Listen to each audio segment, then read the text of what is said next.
Hello mga kaparikoy, magandang araw sa inyo mga kaparikoy. Ngayong araw pala mga kaparikoy, bali kukuha kami ng kahoy sa bukid mga kaparikoy. At ayan, pagkatapos yan mga kaparikoy, palakad-lakad lang kasi malayo pa yan. Lalakarin namin dalawa ng pamangkin ng asawa ko mga kaparikoy. Ayan, siya, bali siya nagbibideo. Sabi ko sa kanya, video mo muna ako. Ayan, para may update lang tayo sa Facebook page natin mga kaparikoy. At ayan, habang naglalakad kami mga kaparikoy, bali tingin-tingin lang kami sa daan, baka may makita kaming pera, pero malabo naman ata ito makakita kami ng pera dito kasi bukid na to mga kaparikoy. Paminsan-minsan lang dumadaan yung mga tao dito mga kaparikoy. Ayan o, bali may kasama pala kami 3 aso. Bali yan yung panguha namin ng mga ibon, ganyan, para may ulam kami mga kaparikoy. Ayan o. Sobrang pangit talaga ng daan mga kaparikoy. Bali yung truck lang dito makakadaan mga kaparikoy. Tumakbo yung bata mga kaparikoy kasi natakot sa atin. Joke lang. Ayan o. Tapos pumunta sa mama niya. Ayan. Para wala na akong masabi mga kaparikoy Bali kung ganito yung mangyayari mga kaparikoy, wala na akong masabi. Kaya na lang bahala dyan mag-itindi kasi wala na akong masabi, diba? Ayan, bali patakbo-takbo lang yung mga aso. Ang sarap nga sundin yung mga lakad ng aso no. Kaso nakakapagod pala yung pag sundin mo. Ayan, bali malayo pa pala yan kasi yan medyo malayo dito yung bukid sa amin mga kaparikoy. Bukid na yung bahay namin pero mas pumupunta pa kami sa bukid para manguha ng mga magandang kahoy na panggatong mga kaparikoy. Kasi kung bibili ka dito ng ng gasol, sobrang mahal. Doble na yung presyo dito sa bukid mga kaparikoy. Kaya kahoy na lang muna tayo, maganda pa, masarap pa yung kanin pag niluto mo sa sa kahoy mga kaparikoy. At habang papalapit namin sa pupunta namin mga kaparikoy, may nadaanan pala kaming mga maisan yan mga kaparikoy. Ang ganda ng tindig niya mga kaparikoy, na green yung dahon niya kasi siguro nung umulan nabunuan. At ayan, bali dyan may din, may palayan. Kahit nasa bukid na pero may palayan pa rin. Kung gagawin nilang ng humay tawag dito para parang palay na din ata yun mga kaparikoy kasi mga palay ata. Siguro palay siguro yun mga kaparikoy kasi hindi ko na rin alam kung ano sa Tagalog yun Tapos parang gawin na lang siyang bigas mga kaparikoy. Bali binubuhat lang yan. Sobrang layo pa ng lalakarin bago makapunta sa bahay kasi siyempre bukid na yun sobrang layo na yun ng bukid na yun. At dito dumating na pala kami dito mga kaparikoy sa pupuntahan namin. At bali may tanim din pala sila ni nanay na mais, tapos ng munggo, ayun mga gulay, ayan. Yung mais yan mga kaparikoy, ang ganda ng tindig kahit nabiyak-biyak na yung mga lupa pero maganda pa rin yung tindig ng bali siguro na pinatubigan nila to kasi may naman dito may malapit yung sapa tapos makakadaan lang yung tubig dito papunta sa palayan mga kaparikoy. Ayan dami, ang lawak din pala ng tinaniman nilang ng mais tsaka munggo. Tapos may tanim din sila dito mga kamote, ganyan. Ayan marami din. Kahit na bato-bato lang yung mga kaparikoy pero may mga lupa din. Bali sa lupa lang sila nagtatanim. Siyempre hindi naman mataniman yung bato, 'di ba? Kahit sobrang marami din yung bato pero okay na din yan kasi makikita nyo naman 'di ba kahit marami yung bato pero tinataniman pa rin nila.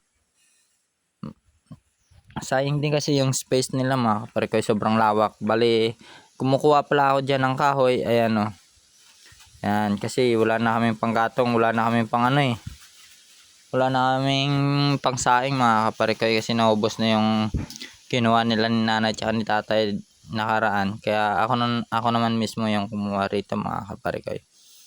At yan marami pala kami dalang kahoy dyan mga kaparikoy. Hindi na kami gagastos ng gasol. Yan, ilang linggo na namin tumuubos yung kahoy na dinala ko. Yan, sobrang haba pa yan mga kaparikoy. Bali pinutol ko na lang. Ayan. At ito nga, habang hindi pa tayo nakabalik na Manila, dito muna tayo sa probinsya mga kapare. Kasi pero parang wala na din akong ganang bumalik sa Manila, nakakapagod magtrabaho kaya parang gusto ko na lang din mag-business. Kasi yung business, 'di ba, mga kapare ko, ay lalago pa. Ikaw tatrabaho ka lang tatrabaho, sakto lang yung pinagtrabahuan nyo, 'di ba? Wala lang din, hindi ka lalago. Hanggang diyan ka pa rin, hanggang nagtatrabaho ka pa rin. Kaya nisipan na lang namin mag-business ba kung sakali o hindi mo rin naman maiwasang matatalo ka sa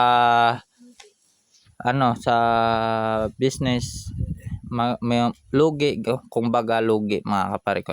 Pero try and try lang mga kapare ko para kung sakaling lalago din naman, thank you Lord kung lalago yung business namin. Pero kung thank you pa rin. Try pa rin namin yung best namin para balang araw makamit din namin yung hinahangad naming yaman, ganyan mga kapare ko. Sana naman tutulungan niya kami ni Lord ganyan na sa mga plano namin. Bale sa kanya lang pala kami umaasa mga kapare ko. Kung ano naman yung plano niya sa amin mga kapare ko. Pero alam ko lang ngayon mga kapare ko, magbi-business muna ako. Stop muna ako sa work ko mga kapare ko. Hindi muna ako pupunta ng Manila kasi magbi-business muna ako dito sa probinsya. Subukin ko muna habang bata pa kami, ganyan. Hanap muna ng ibang paraan para pagtanda namin. May na kami, kahit may ipon, kunting ipon, ganyan. Wag puro trabaho mga kapare ko. Mag-isip din ng ibang paraan kasi kung magtatrabaho ka lang kahit gaano pa yan kalaki yung sahod mo, hindi ka talaga lalago.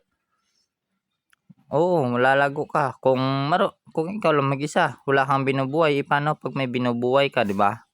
Ganyan, kung may binubuhay ka, wala rin. Sakto lang 'yan sa inyo. Pero kung wala ka pa talagang ipon, na wala kang pang business, kahit gumawa ka lang muna ng small business. Ganyan. Pag small business ka, kung alam mo talagang wala chance ang maglago, ipon ka tapos palitan mo yung business mo, ganyan.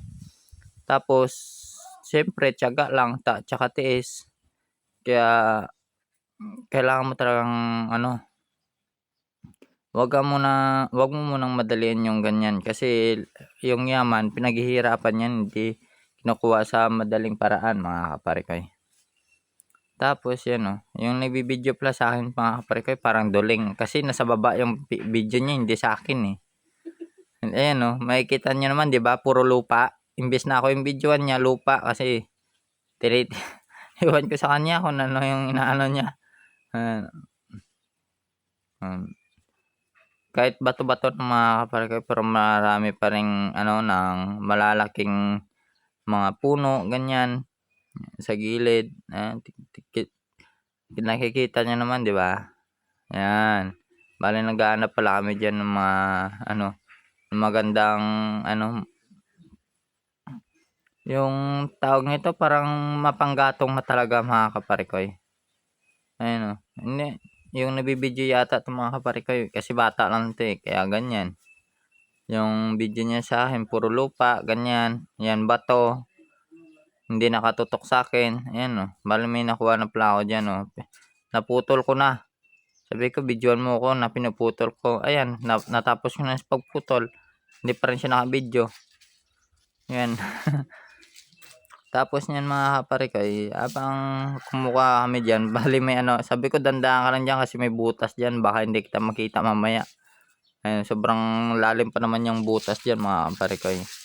Tapos yung hulugan niya, alam kong bato ng lupa lang yon, pero yung gilid niya puro bato. Siyempre pag nano ka nun mga kapare ko, masakit-sakit din yon. Ayan.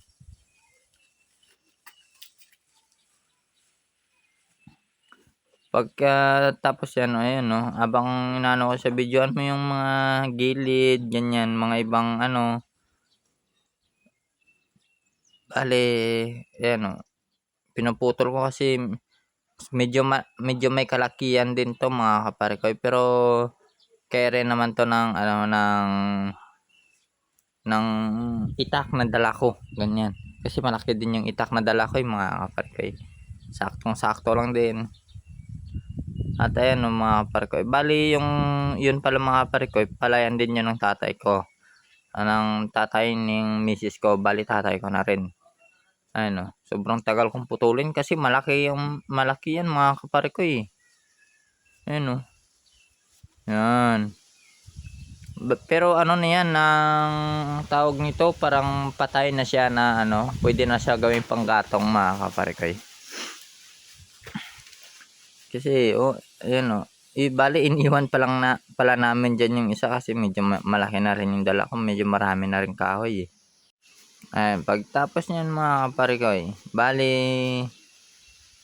nag-aano pala kami diyan, nag-uusap kung anong ulamin namin. Sabi ko, ano ba ulamin natin? Sabi niya, kung alin yung mas masarap kasi sabi ko, sige, bilhin lang tayo ng isda para kung sa magbaboy tayo, ma-high blood tayo eh, kahit napapayat natin. Kaya sabi ko, ano na lang, ng, ano na lang, isda. Bilhin lang tayo isda. Ayan. Ayan, balik kahoy din yan. Yan dala ko nung una. Ito din yung pangalawa. Ayan. Sabi ko, videoan mo ko. Ewan ko saan yung video niya. Kasi, tumitingin-tingin din yan sa paligid eh. Hindi na nagbibideo eh. Ayan. Ayan, bali maramihan din yung dala naming kahoy eh. Kung ano, sa ano din to mga kapare ko eh. Mga 2 linggo, ganyan. Yung problema, meron ng kahoy, wala ng bigas. Wala ng ulam. Ano, yun yung napakalaking problema mga kapare ko eh. Yan, medyo marami na pala yung nadala kong kahoy. Ayan, yung bahay nila ng misis ko nung nakaraan nung dalaga pa siya. Dalaga pa. Kasi diyan pa sila tumitira, hindi pa dito sa may bali pala yan nila mga kapare ko. Kamalig pala yan nila, hindi pala yan yung tunay nilang bahay. Kasi parang nila yan bahay kubo. Tapos yung bahay nila nasira na pala yon. Yung diyan nakatungtong sa bato. Kasi palaging ng tawag nito may inaanod ng baha. Malapit na palang maabot ng baha kasi syempre kahit ganyan yung kataas pero mas mataas din yung baha mga kapare ko eh. Hindi sila makakatawid pa ganyan. Sabi ko grabe naman tong baha na to, malaki pala dito yung baha kasi ganyan kalaki. Malawak kasi mga kapare ko eh. Ayun tapos niyan ganyan na pala yun kalaki yung naipon kong kahoy. Tignan niyo mga kapare ko eh.